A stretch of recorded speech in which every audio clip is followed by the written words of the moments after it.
Oui, le charme de la radio, c'est d'abord son accessibilité. Parce que de tous les médias, c'est le seul qui est accessible à tout le monde en un temps T. Parce que vous prenez le cas, que ça soit de la presse écrite, aujourd'hui, avec l'enclavement, vous ne pouvez pas avoir les journaux quotidiens ou hebdomadaires le jour même, partout à travers le pays. Vous prenez le cas de la presse en ligne, s'il n'y a pas de connexion, tout le monde ne peut pas y accéder. Vous prenez la télévision, il faut beaucoup d'installations pour y arriver. Mais pour la radio, il suffit d'un rien pour y accéder, ce qui fait que c'est vraiment un média, je dis même africain par excellence, parce que souvent, dans nos pays, les infrastructures ne sont pas aussi développées et que pour porter sa parole, il n'y a pas meilleur moyen que de passer par la radio. Et qu'est-ce qui vous a poussé, vous, à investir ces médiums-là pour travailler là? Oui, disons que quand on était enfant, on avait des idoles. Quand on écoutait à la radio, à l'époque, il y avait les fameux transistors, la radio de papa et de maman. Moi, je suis un insulaire des îles du Saloum. La télévision était un luxe à l'époque. Donc, nous, on n'avait que la radio pour nous accompagner dans nos journées quand on n'était pas à l'école. Et quand vous entendiez ces voix de la radio, ça vous inspirait et un peu ça m'a amené à me dire, tiens, moi, si je dois embrasser la carrière de journaliste, ce serait en radio que je vais me lancer. Et c'est comme ça que j'ai fait le concours du CESTI et c'est comme ça que depuis plus de 20 ans maintenant, je suis dans ce médium dont je raffole, il faut l'avouer. Et au cours des dernières décennies, comment analyseriez-vous l'évolution de la radio? Oui, il faut dire que la radio a su résister aux nouvelles technologies, hein, parce que vous avez vu que, par exemple, quand on fait un peu la genèse, c'est la presse écrite qui est née en premier, avec l'imprimerie Gutenberg, et quand la radio est venue, on avait décrété même la mort de la presse écrite a résisté, mais quand la télévision a été créée, on a pensé que la radio n'existerait plus. On a vu que ce n'est pas le cas. Prenez nos portables de tous les genres de portables que nous avons, de plus en plus, vous trouvez une application ou bien des installations pour écouter la radio. Donc la radio s'est adaptée aux nouvelles technologies et je pense que c'est une très bonne chose parce que, comme je l'ai dit, en termes d'accessibilité, il n'y a pas meilleur moyen. Certes, peut-être quand vous devez écouter la radio à travers surtout les smartphones et autres, pour passer par la connexion, ça peut poser problème. Mais si on retourne à la vieille recette de maman avec tous ces radios, petits postes qui se vendent, je pense que ça, c'est le médium le plus démocratique qui soit. Et vous venez de parler de l'aspect technologique. Selon vous, quel est l'impact des nouvelles technologies sur la radio? Les impacts, c'est par exemple pouvoir écouter la radio sans avoir besoin d'avoir la radio de papa et de maman, sans s'encombrer, parce qu'aujourd'hui, comme c'est installé au niveau de nos smartphones ou autres téléphones, on ne s'encombre plus d'avoir un petit poste ou bien même un poste plus ou moins grand qui peut vous encombrer.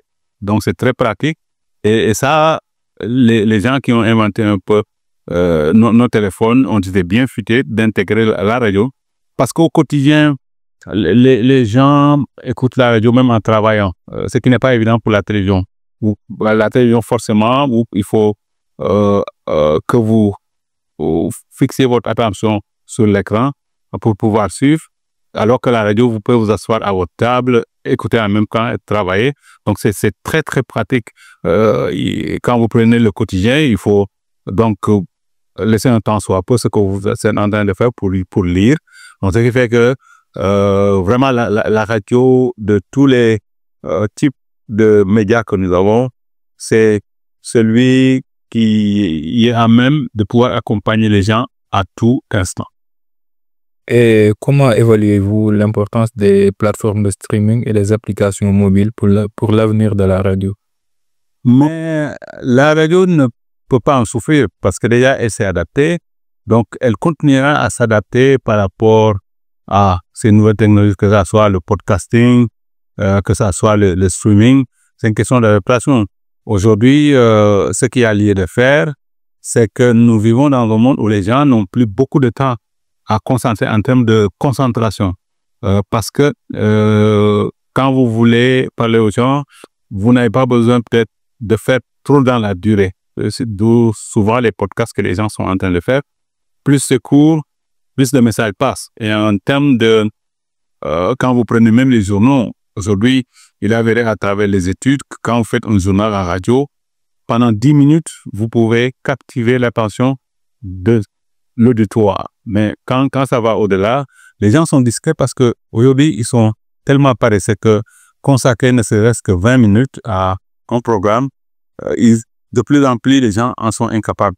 Donc, il s'agit de s'adapter à ces nouveautés-là. Je pense que les gens sont en train de le faire et il n'y a pas lieu de s'inquiéter. Vous avez tantôt évoqué le podcasting.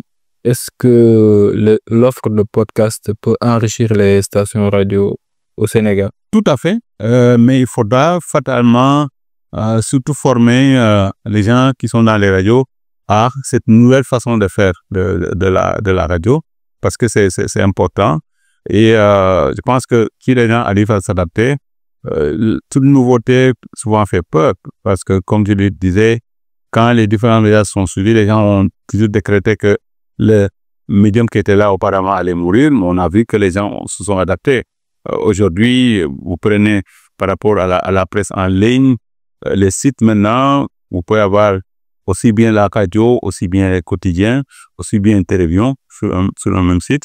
Donc, c'est quelque chose qui vient donc agréger tous ces différents médias-là. Donc, c'est comme ça. Il ne faut pas avoir peur des nouveautés. Il suffit juste de savoir comment s'y adapter.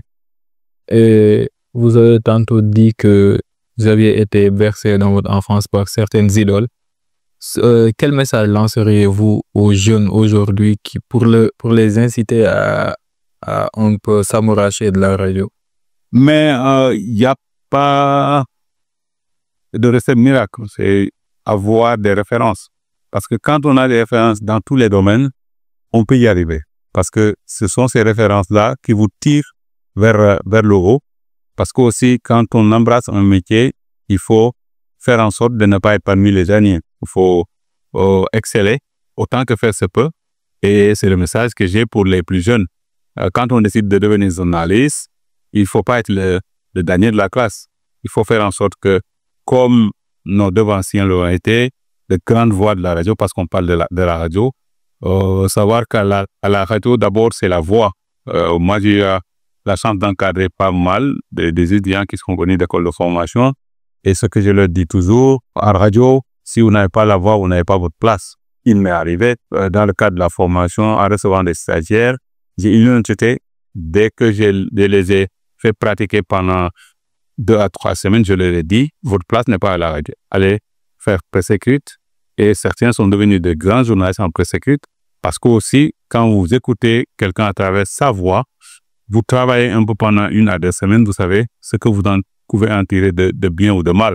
Donc, s'il peut exceller, il n'y a pas de problème, mais si il n'y arrive pas, et l'honnêteté de lui dire, il n'y a pas que la radio, vous pouvez aller faire la presse écrite, et bien lui en plus.